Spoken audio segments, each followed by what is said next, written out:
Magandang hapon mga Lods. Ang last video natin, napag-aralan natin yung tungkol sa basic consonants at saka sa double consonants. Ngayon, konting review lang tayo mga Lods. Kung paano isulat yung mga yon. Yan. Yan. Near. Digit. Rear. Yum. Pup. Shoot, yung, toot, yan, toot, kick, toot, pup, ano, yan, hit. Tsaka yung double consonant.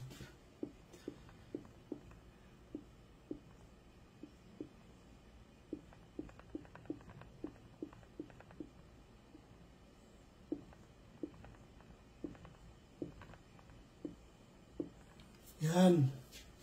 Yan po yung mga basic consonants mga Lods. At ito yung double consonants. Review lang to. Before tayo pupunta sa ang ating pag-aaralan ng basic vowels. Yan po yung mga basic vowels nila mga Lods. Ito ang ibig sabihin nito, A.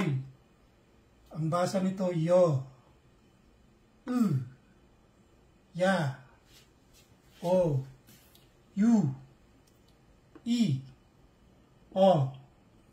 U. U. Ang tamang pagsulat nito, ganito mga Lods. Yan. Isa, dalawa. Ito naman, isa, dalawa, tatlo. Ito naman, isa, dalawa.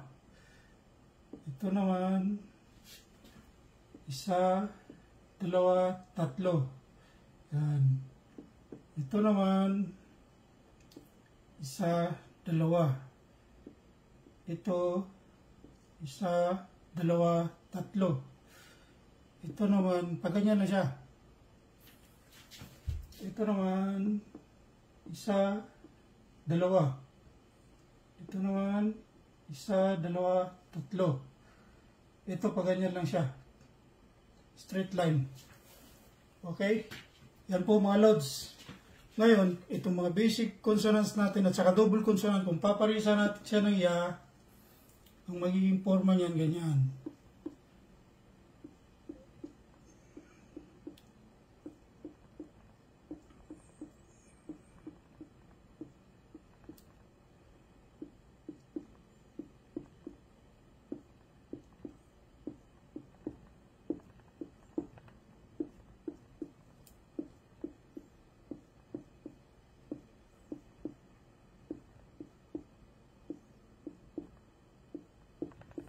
Pag binasa natin, ito na siya.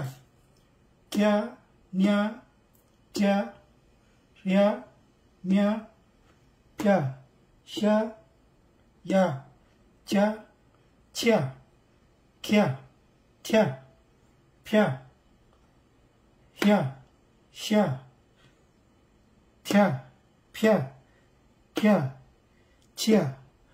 Yan po mga Lods. Kung may gusto po kayong malaman, comment down nyo lang po below at susubukan natin ipaibot sa inyo ng tama. Maraming salamat po sa inyong panonood. Like, follow, and share na lang po mga Lods. Thank you.